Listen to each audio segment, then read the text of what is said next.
भजन संहिता 110 उसकी 1 और 2 आयत को आज हम पढ़ेंगे।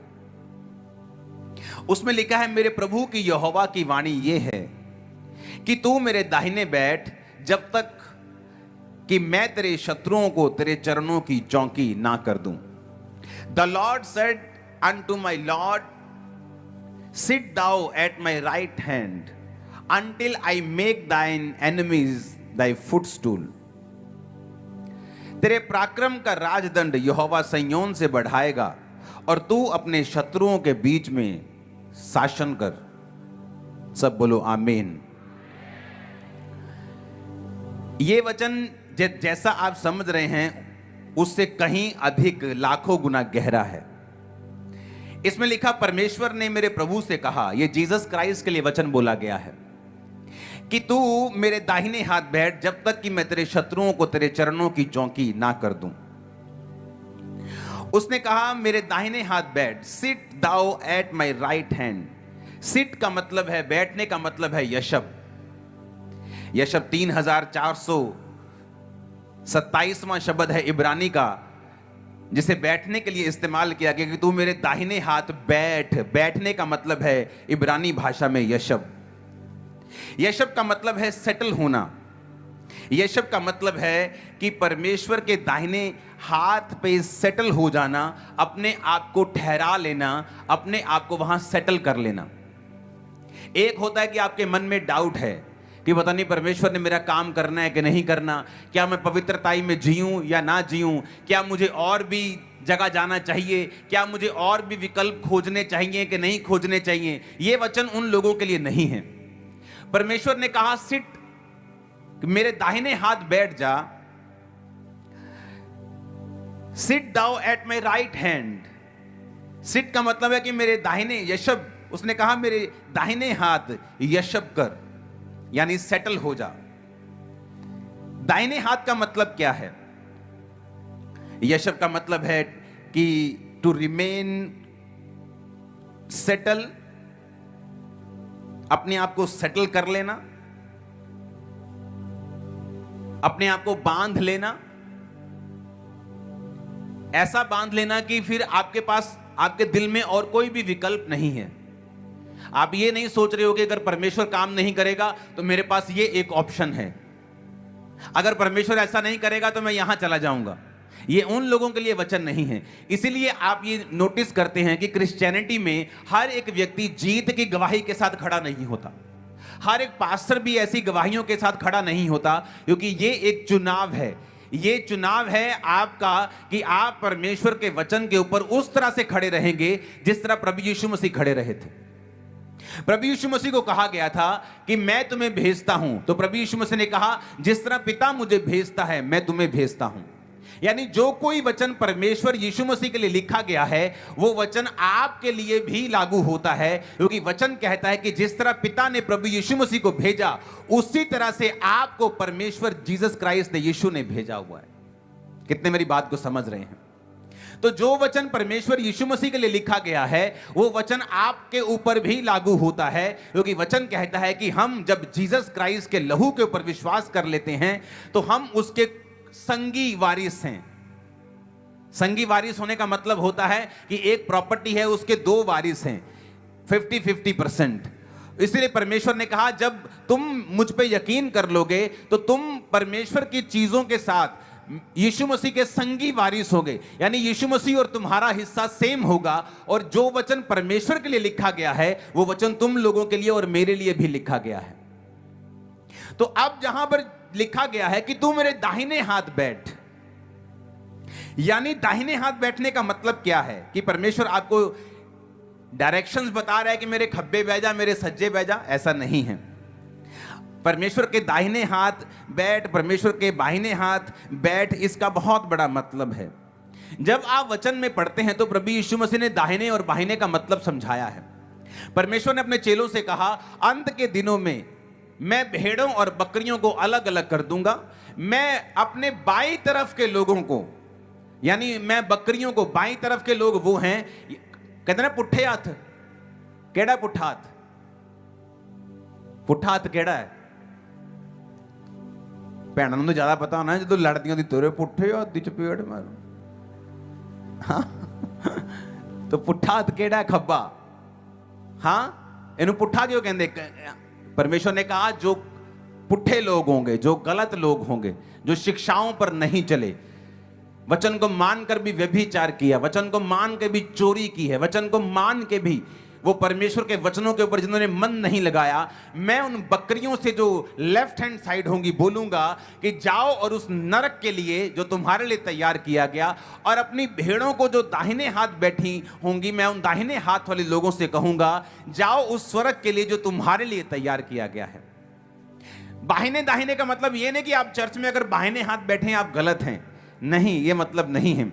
जब परमेश्वर बाहिने और दाहिने की बात करता है तो परमेश्वर यह बात कर रहा है कि दाहिने हाथ बैठने का मतलब है कि आप परमेश्वर के राइट हैंड में हैं, यानी जो कुछ परमेश्वर के वचन में लिखा है आप उसको पूरा करने के लिए तैयार हैं, चाहे आप उसमें आपको दुखी होना पड़े, चाहे आपको नुकसान सहना पड़े, चाहे आपको सताव सहना पड़े, चाहे आपको कोई भी चीज सहनी पड़े, चाहे आपको परिवार छोड़ना पड़े, चाहे आपको किसी भी तरह का कोई भी सताव सहना पड़े, लेकिन आप परमेश्वर के दाहिने हाथ को कभी भी छोड़ेंगे नहीं। उसने कहा मेरे दाहिने हाथ, यानी जो मैं तुझसे कह रहा हूं उस राइट जगह के ऊपर तू बैठ जा, यशब कर। यशब का मतलब है to tarry, to remain, settle होना, यानी जो कुछ परमेश्वर के वचन में लिखा है कि सही है वहां सेटल हो जाना, वहां पर खड़े हो जाना, वहां पर शादी कर लेना, आप बोल सकते हो, वहां पे सेट हो जाना कि अब मैं, लोग बोलते नहीं जी मैं तो अब कनाडा सेट हो गया, मैं तो इंडिया के बारे में सोच भी नहीं सकता हूं, मैं तो फॉरेन चला गया, मैं तो यहां आता हूं मेरे को मिट्टी फील होती, लोग ऐसा बोलते हैं, मैं तो यहां की गर्मी अब फील नहीं कर सकता है, यहां की गर्मी मुझे सहन नहीं होती, लोग ऐसा बोलते हैं, मैं वहां सेटल हो गया हूं। तो परमेश्वर ने कहा मेरे दाहिने हाथ अगर तू सेटल हो जाए, क्यों सेटल हो जाए? जब तक मैं तेरे शत्रुओं को तेरे चरणों की चौकी ना कर दूं। वो शत्रु आपकी बीमारी हो सकता है, वो शत्रु वो श्राप हो सकता है जो पीढ़ियों दर पीढ़ी आपका पीछा करता है। आपकी नानी आपके नाना के साथ लड़ती रही, कभी डाइवोर्स हो गया, कभी डाइवोर्स होने तक बात हो गई, आपकी मम्मी की लाइफ में ये कर्स रहा, अब बेटी बहुत सुंदर है, पढ़ी लिखी है, पर उसकी लाइफ में सेम कर्स फॉलो कर रहा है, वो भी एक शत्रु है, बीमारी एक शत्रु है, डर एक शत्रु है। परमेश्वर ने कहा अगर तू मेरे दाहिने हाथ सेटल हो जाएगा, सेटल होने का मतलब कि तू सोचेगा नहीं, तेरे दिमाग में दो चित्ता नहीं तू होगा कि मैं बैठूं, मैं पवित्रताई में चलूं या मैं अपने हिसाब से, अगर ऐसा दिमाग तेरा नहीं है, तू सेटल हो चुका है कि मैं बपतिस्मा लूं कि ना लूं, अभी मैं देख लेता हूं, अभी देखता हूं कि परमेश्वर क्या करता है, अब मैं कुछ और सुन लेता हूं। परमेश्वर ने कहा ऐसे लोग नहीं जो सेटल हो चुके हैं, उन्होंने अपने आप को सेटल कर लिया कि मैं परमेश्वर के दाहिने हाथ पे यशब, यानी जो कुर्सी विश्वासी की परमेश्वर मुझे सौंपेगा अब मैं उसे छोड़ूंगा नहीं। परमेश्वर ने कहा अगर तेरा विचार ऐसा बन चुका है तो तू मेरे दाहिने हाथ बैठ, जब तक मैं तेरे शत्रुओं को तेरे चरणों की चौकी ना कर दूं। तुम्हारी बीमारी तुम्हारे पांव के नीचे होगी, तुम्हारा डर तुम्हारे पांव के, और वो उसका सही प्लेस है, और वही उसका सही प्लेस है। मैंने कहा जब तक राजा यहोवा के अधीन रहते थे, उनके शत्रु उनके पांव के नीचे रहते थे। जब वो यहोवा से मुख फेर लेते थे और व्यभिचार में और अपने अलग अलग देवताओं की उपासना में चले जाते थे, तो वचन कहता है कि शत्रुओं का जो पैर था वो उनके सिरों के ऊपर आता था, जबकि शत्रुओं के सिर के ऊपर उनका पैर होना चाहिए था। क्यों? क्योंकि वचन पूरा होता है, वचन पूरा होता है। जब आप भजन संहिता 106 और उसकी 41 आयत में पढ़ते हैं, तब लिखा, तब उसने उनको अन्य जातियों के वश में कर दिया और उनके बैरियों ने उन पर प्रभुता की, उनके शत्रुओं ने उन पर अंधेर किया और वे उनके हाथ तले दब गए। ये तब की बात है जब इजरायली परमेश्वर के विरुद्ध हो गए, तो बाइबल कहती परमेश्वर ने उन्हें अन्य जातियों के वश में कर दिया, जबकि वचन ये कहता है परमेश्वर ने कहा था कि मैं तुम्हें सब जातियों में से श्रेष्ठ बनाऊंगा। आप जानते हैं परमेश्वर बदला नहीं, वो कहता मैं युगानुयुग एक सा रहने वाला परमेश्वर हूं। क्यों परमेश्वर कहता कि मैं मैंने तुम निकम्मे को, मैंने तुम्हें निर्बल को क्यों चुन लिया? ताकि तुम्हें एक एग्जाम्पल बना सकूं, और जो अपने आप को मजबूत समझते हैं तुम्हें इतना मजबूत कर सकूं कि वो भी लज्जित हो जाएं कि परमेश्वर ने कमजोर को चुन के हमारे सिर के ऊपर बिठा दिया है। आज भी उसकी यही योजना है। कुरिन्थिया में यही कहता है, वो कहता क्या तुम नहीं जानते परमेश्वर ने जगत के निर्बलों को चुन लिया? क्या तुम नहीं जानते परमेश्वर ने जगत के तुच्छों को चुन लिया? लेकिन तुच्छ एक निर्बल, एक कमजोर करे क्या? वो परमेश्वर के दाहिने हाथ बैठे ताकि परमेश्वर उसको मजबूत कर सके। क्योंकि जो बाहिने हाथ बैठे हैं, परमेश्वर उनको मजबूत नहीं कर सकता, क्योंकि वो उनके शत्रुओं को उनके चरणों की चौकी नहीं करेगा। वो दाहिने हाथ कहता मेरे बैठ, राइट स्टैंडिंग कर, मेरे साथ सही चल, तो मैं तेरे शत्रुओं को तेरे चरणों की चौकी कर दूंगा। आज गरीबी क्यों आपके चरणों के नीचे नहीं है? आज क्यों आप चाहते हुए भी गरीबी से बाहर नहीं आ पाते? क्यों? क्योंकि आप परमेश्वर के हाथ राइट स्टैंडिंग में नहीं हैं। आज लोग टाइथ पे नहीं करते, आज लोग प्रार्थना में नहीं हैं, आज लोग परमेश्वर के वचन से दूर हैं। बड़ी मीटिंग में चर्च चले जाएंगे, उसके बाद ऑनलाइन अटेंड करेंगे। ऐसा नहीं होना चाहिए। आपको राइट स्टैंडिंग में, राइट दाहिने हाथ बैठना है, जब तक कहता मैं तेरे शत्रुओं को तेरे पैरों की चौकी ना कर दूं। जबकि वचन कहता है कि मैं तुम्हें अन्य जातियों में से श्रेष्ठ करूंगा, सब जातियों में मैं तुम्हें सिर बनाऊंगा, मैं तुम्हें पूंछ नहीं ठहराऊंगा। तो वचन यहां पे कहता है कि उन्हें अन्य जातियों के परमेश्वर ने उन्हें वश में कर दिया, उनके बैरियों ने उन पे प्रभुता की, शत्रुओं ने अंधेर किया, वे उसके हाथ के नीचे दब गए। आज कितने क्रिश्चियन जो बीमारी के हाथ के नीचे दबे हुए हैं, गरीबी के श्राप के नीचे दबे हुए हैं। कुछ करने की जरूरत नहीं है। बाइबल कहती है ना बल से ना शक्ति से, बल्कि उसकी आत्मा के द्वारा। आपको सिर्फ तौबा करने की जरूरत है कि परमेश्वर आज से मैं राइट स्टैंडिंग में तेरे दाहिने हाथ यशब करता हूं, बैठता हूं, सेटल करता हूं। मार, रख, जिला ले, मार दे, दुखी कर दे, कुछ भी कर दे, आज से तू मेरा परमेश्वर है। चंगा कर ना कर, आजाद कर ना कर, आज से तेरे अलावा मेरा और कोई परमेश्वर नहीं। देखो क्या होता है, देखो 3 साल में क्या होता है, देखो 7 साल में क्या होता है, देखो 15 साल में कैसे सिचुएशंस आपकी पूरी फैमिली की, जनरेशन की वो चेंज करके रख देता है।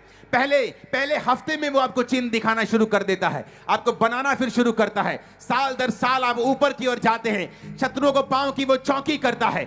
जैसे मैं आपके शत्रुओं को आपके पांव की चौकी बनता हुआ देख रहा हूं। आमीन। मेरे को खड़कने वाला चाहिए शैतान के कानों के बीच में। हालेलुया। उसका वचन बहुत गहरा है। उसने कहा यशब एट माई राइट हैंड, मेरे दाहिने हाथ तू बैठ जा। हालेलुया। दाहिने का मतलब है इब्रानी भाषा के 3225वां शब्द यामीन, कि दाहिने हाथ बैठ, जो मैं कह रहा हूं वो कर। आगे लिखा है तेरे पराक्रम का राजदंड यहोवा सिय्योन से बढ़ाएगा। तू अपने शत्रुओं के बीच में शासन कर। उसने ये नहीं कहा तू अपने शत्रुओं के बीच में सरवाइव कर, अपने शत्रुओं के बीच में तेरी जिंदगी कट जाएगी। उसने कहा तू शासन करेगा, रूल करेगा। उसने कहा तू तेरे पराक्रम का राजदंड, the Lord shall send the rod of thy strength out of Zion. उसने कहा तेरे पराक्रम का राजदंड यहोवा सिय्योन से बढ़ाएगा। हिंदी में थोड़ा सा ट्रांसलेशन में परफेक्शन नहीं होती, इसलिए मैं इब्रानी भाषा आपके साथ लेकर बैठता हूं और इंग्लिश लेके बैठता हूं, पंजाबी लेके बैठता हूं, ताकि हम सारी भाषाओं को पढ़ के उसका निचोड़ निकाल सकें। The Lord shall send the rod of the strength. उसने कहा वो तुम्हारी जो स्ट्रेंथ वाली रॉड है ना, स्टाफ, लाठी, तुम्हारी ताकत की लाठी। मूसा के पास वो लाठी थी कि नहीं थी?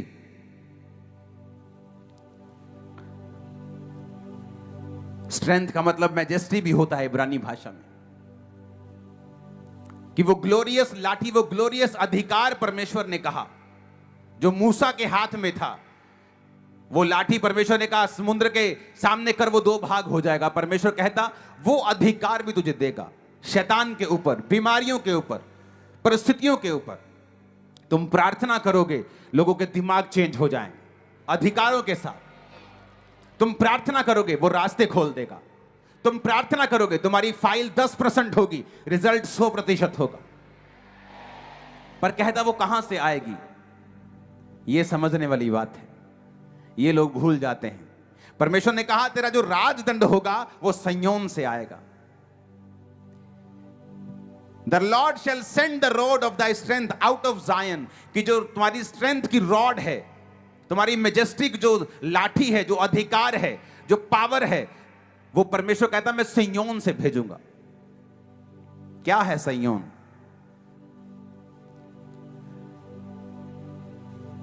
सिय्योन एक जगह का नाम है जो यरूशलेम में है। तो क्या परमेश्वर उस यरूशलेम के पहाड़ की बात कर रहा है? नहीं, बाइबल में हर एक चीज का एक आत्मिक मतलब है। उस फोटो को देखें आपकी स्क्रीन के ऊपर, जहां पर जायन का मतलब मैंने एक निकाल के आपके लिए रखा है। देखा, the name Zion is often used to describe a place appointed by the Lord where his followers can live and serve God. शारीरिक रीति में कहता है कि जो सिय्योन जगह है वो तो यरूशलेम में है, शारीरिक रूप में एक पहाड़ के ऊपर है, लेकिन परमेश्वर यहां पर आपको कह रहा है कि मैं तेरा जो रॉड है, तेरी अधिकारों की जो लाठी है, मैं तुम्हें सिय्योन से भेजूंगा। तो वो उस पहाड़ की बात नहीं कर रहा है, वो एक आत्मिक परमेश्वर ने ठहराया है जहां पर उसके फॉलोअर्स रहते हैं और सर्व गॉड, वो उसकी सेवा करते हैं। कि सिय्योन को परमेश्वर ने पवित्रताई का नगर और शरण नगर भी बोला है। तो सिय्योन का मतलब यह है एक ऐसा स्थान जहां पर एक विश्वासी रहता है, एक ऐसा स्थान जहां पर वो परमेश्वर की सेवा करता है। यह एक आत्मिक क्षेत्र है, एक आत्मिक सिय्योन की परमेश्वर बात कर रहा है। जब आप फैसला करते हैं कि आज से मैं परमेश्वर के दाहिने हाथ बैठूंगा, या तो आप बाहिने हाथ बैठेंगे या दाहिने बैठेंगे, बीच में नहीं बैठ सकते, बीच में परमेश्वर है। या तो आप शैतान की ओर हैं या तो आप परमेश्वर की ओर हैं, या तो गलत है या सही है, न्यूट्रल नहीं हो सकते तुम। या तो तुम शैतान की सेवा कर रहे हो तो या परमेश्वर की कर रहे हो, या तो शैतान की बात मान रहे हो या परमेश्वर की मान रहे हो, तुम बीच में नहीं हो सकते। बीच में परमेश्वर है, या तो इधर हो या इधर हो। तो परमेश्वर ने क्या कहा? परमेश्वर ने कहा अगर तुम दाहिने हाथ बैठे हो, अगर तुम राइट स्टैंडिंग में हो, तुम वही कर रहे हो जो मैं तुम्हें कह रहा हूं, और तुम दाहिने हाथ में सेटल हो चुके हो।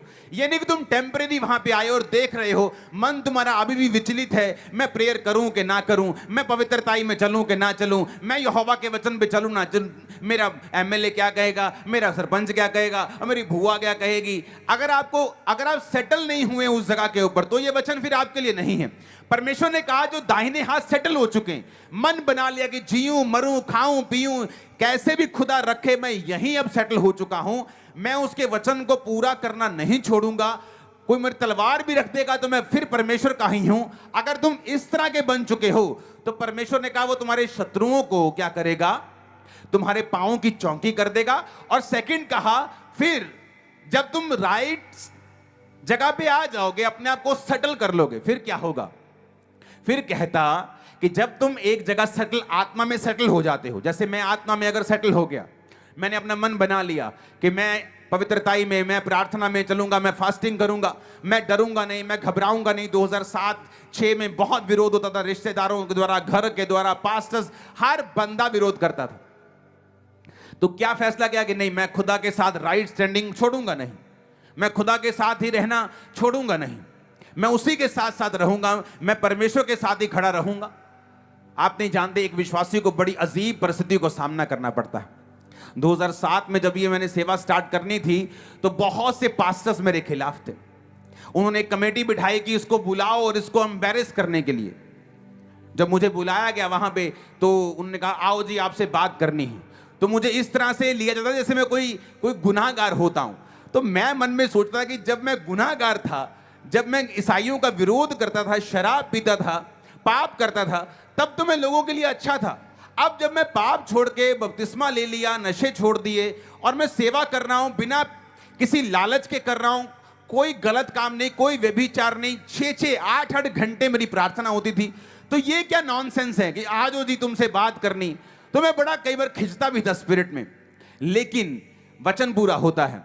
तो मुझे बुलाया गया, वहां पे सब लोग इकट्ठे थे, जो दोष लगाने वाला था या लगाने वाली थी वो भी वहां पे थी। तो उन्होंने कहा ठीक है जी, आप अपनी अपनी बात दोनों बताओ क्या चीज है। तो मैं अपनी टीम 2-4 लोगों को लेके गया था। मैंने कहा तुम मेरे लिए प्रार्थना करना, और सारी रात मैं प्रार्थना करके गया। आप इमेजिन करो परमेश्वर का वचन कैसे पूरा हुआ। जब उस बंदे को बोला गया या औरत जो भी वो था, वो बोला गया कि चल खड़ा होके अपने दोष बता, क्या तू चाहता है। आप इमेजिन करना, वो इतना चालाक इंसान है। मैंने इस धरती के ऊपर बहुत कम लोग इतने शारीरिक रूप से चालाक देखे हैं। मैं बोलता कि मैं तेरी चालाकी को मैच नहीं कर सकता हूं, लेकिन कई बार वो बुद्धि शैतानी होती है, और जो आपके अंदर बुद्धि होती है वो नुकसान पहुंचाने वाली नहीं होती, बल्कि परमेश्वरीय होती है। लेकिन जो परमेश्वरी बुद्धि होती है वो हमेशा जीतती है। जब वो बंदा शख्स खड़ा हुआ और उसने जब बोलना शुरू किया, वो ब्लैंक हो गया। जैसे किसी के दिमाग से कोई जैसे पेज नहीं हटा लेता, वो पेज ही हट गया उसका। उसको मालूम भी नहीं कि बोलना क्या है। वो भी हक्का बक्का या हक्का बक्की खड़ा है या खड़ी, वो देख रहा है कि क्या बोलूं, भूल गया सारा कुछ, अरे क्या हुआ ये। और जब उन्होंने कहा ठीक है अंकुर को खड़ा करो, और जब मैं खड़ा हुआ, मैं 10 मिनट बोला, मैंने कुछ तैयार नहीं किया था, जो सच्चाई थी 10 मिनट वहां पे पिन ड्रॉप साइलेंस थी, और जिंदगी में मुझे दोबारा कभी नहीं बुलाया फिर उन्होंने। हालेलुया। तो परमेश्वर ने कहा मैं तेरे शत्रुओं को तेरे पांव की चौकी कर दूंगा। ये तब होगा अगर आप राइट स्टैंडिंग में हैं। ऐसा नहीं हो सकता कि एक तरफ से आपकी जिंदगी में कमियां हैं, पाप हैं, और दूसरी तरफ से आप कहें परमेश्वर मेरे शत्रुओं को मेरे पांव की चौकी करे। परमेश्वर ने कहा तेरी जो स्ट्रेंथ है ना, तेरी जो रॉड है, स्ट्रेंथ जो है, वो संयोन से, यानी उस जगह से निकलेगी जब तू सेटल हो चुका होगा और सर्व कर रहा होगा, सेवा कर रहा होगा। क्या कर रहा होगा? फिर से पढ़ेंगे उसको, जायन वाले वर्ड को। उसे कहा जायन एक ऐसा प्लेस है जहां उसके फॉलोअर्स रह सकते हैं, can live and serve God, कि वो खुदा की सेवा कर सकते हैं और वहां रहते हैं। यानी खुदा के दाहिने हाथ पे आना, सेटल होना, उसके बाद वहीं रहना और फिर परमेश्वर की सेवा करना। क्योंकि अगर आप कहें कि मैं परमेश्वर के दाहिने हाथ बैठा हूं, मेरे जीवन में कुछ भी प्रॉब्लम नहीं है, कोई ऐसा बड़ा पाप नहीं है, और छोटी मोटी गलतियों की परमेश्वर परवाह नहीं करता, आप परफेक्ट होते जाते दिन प्रतिदिन, कोई ऐसा बड़ा पाप आपकी लाइफ में नहीं है, तो आपकी लाइफ में यह निशानी ये होगी कि आप प्रभु की सेवा में चले गए होंगे। कोई सुसमाचार कर रहा होगा, कोई पैसों से सपोर्ट कर रहा होगा, कोई अपने पास्टर्स अपनी सेवकाइयों के लिए प्रार्थना कर रहा होगा, कोई सुसमाचार का काम कर रहा होगा, कोई क्रूसेड करवाने के बारे में सोच रहा होगा। आप इनडायरेक्टली सेवा करना शुरू कर देंगे, आप रोज प्रचार करना शुरू करेंगे, अपने साथियों को, दोस्तों को, रिश्तेदारों को परमेश्वर के बारे में बताएंगे। तो परमेश्वर ने कहा जब तू राइट जगह पे आ जाएगा, अपने आप को सेटल कर लेगा, उसके बाद जब तू सेवा करना शुरू कर देगा, तो उस प्लेस से, जायोन से जहां तू सेवा करेगा, मैं एक रॉड निकालूंगा जो तेरी ताकत की होगी। उसके बाद कहता तू अपने शत्रुओं के बीच में शासन करेगा। ये रोड मैप है, दो आयतों में तुम अपनी पूरी जिंदगी सेटल कर सकते हो। ये रोड मैप है। मैंने कहा शैतान तुम्हारी लाइफ में, उसको कुछ भी ना करना पड़े, चाहे आपकी लाइफ में उसको अलग अलग तरह की खूबसूरत डिस्ट्रैक्शंस भेजनी पड़े, उसको आपकी लाइफ में आपको लालच देना पड़े, और वो कुछ भी करने के लिए तैयार है ताकि आप राइट जगह पे ना हो और उसके बाद आप सर्व ना करें। क्योंकि अगर आप राइट प्लेस पे नहीं हैं, आप राइट हैंड में नहीं हैं, आप सर्व नहीं कर रहे हैं, परमेश्वर आपको नहीं जानता। आपने आपके हिसाब से आप गा रहे हैं, आपने कैमरा पकड़ा हुआ है, लेकिन परमेश्वर के हिसाब से वो नहीं जानता आपने क्या किया है। वो उन्हीं को जानता है जो राइट हैंड पे हैं और वहां पे सेटल हो गए हैं, टेरी कर चुके हैं, बंध चुके हैं, शादी कर चुके हैं, उसके साथ जीने मरने का वादा करके खड़ चुके हैं। और जब वो वहां से सेवा करते हैं, परमेश्वर ने कहा उस सेवा वाले स्थान से, आत्मिक स्थान से, मैं तुम्हें एक रॉड दूंगा, तुम्हारी ताकत की स्टाफ दूंगा, तुम्हें एक लाठी दूंगा। उसके बाद तुम अपने शत्रुओं के बीच में सर्वाइव नहीं करोगे, शासन करोगे। तुम्हारा टाइम आ चुका रूल करने का इन जीसस नेम।